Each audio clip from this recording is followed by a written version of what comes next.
Hello, Andrew Collishaw, homeopath and naturopath, and a very warm welcome to this week's Body Talk newsletter. Now today I want to tell you some new, really vital, important information about dementia, Alzheimer's, and a new discovery regarding that, and that will give us some insights into the condition and also preventing it, but more on that in just a moment. Today I want to talk to you generally about brain health. Now, we all look after our physical bodies, don't we? Going to the gym, looking after our nutrition. As you know, I'm a swimmer, so going swimming, doing yoga. We certainly look after our physical body. But my question to you is, are you looking after your brain health? What are you doing that's nourishing and nurturing your brain, very specifically?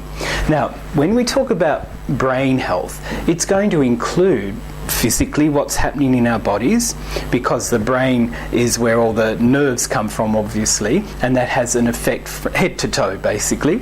And the brain is also very much physically where the emotions are based, if you like, and the emotions are generated. So when we talk about brain health, we're talking about physical problems, emotional and mental issues as well. Now, with dementia, there's been a very strong link between dementia and insulin resistance. Now, what insulin resistance is where the body doesn't metabolize insulin properly, and there are a whole lot of metabolic problems as a result of that.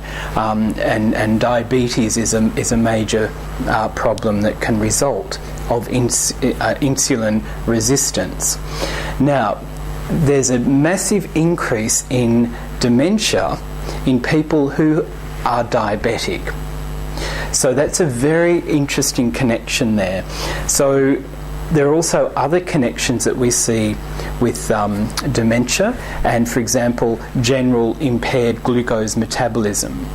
There's altered insulin signalling mechanisms as well, we find in people with dementia. We find that there are mitochondrial problems. So the mitochondria is the source of power, the source of energy for the body. We also see a link with oxidative stress, which is like your free radicals. And where there's high oxidative stress, we find an increase in dementia.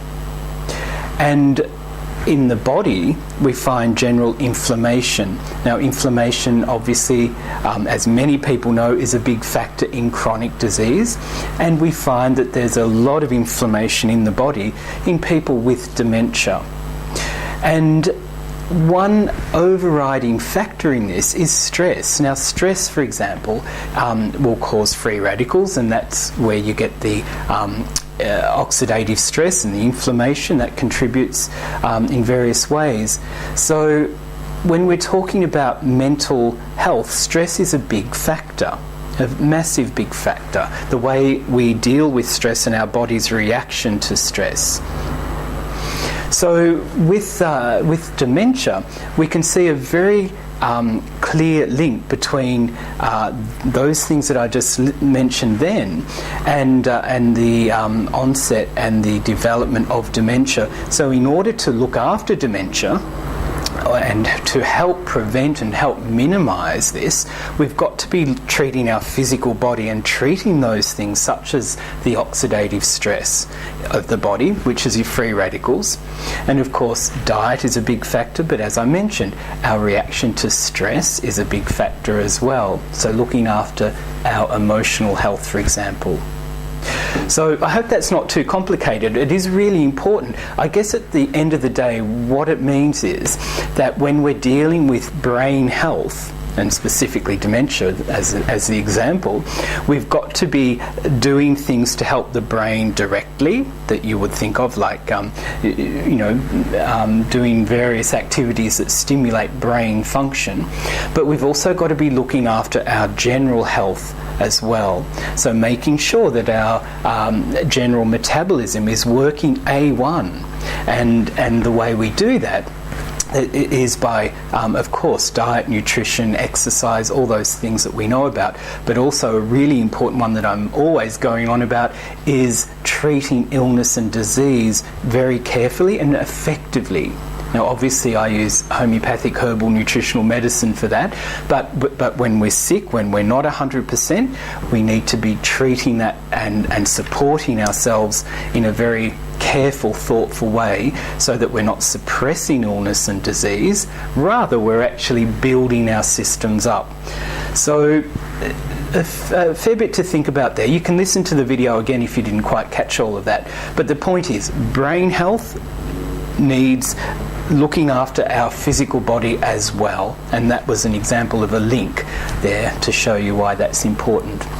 All right, I hope you find that interesting. It's really, really important. So let's all of us, me included, let's focus on looking after our brain health in the coming weeks and doing very tangible, deliberate things to enhance our brain, mental, emotional part of ourselves.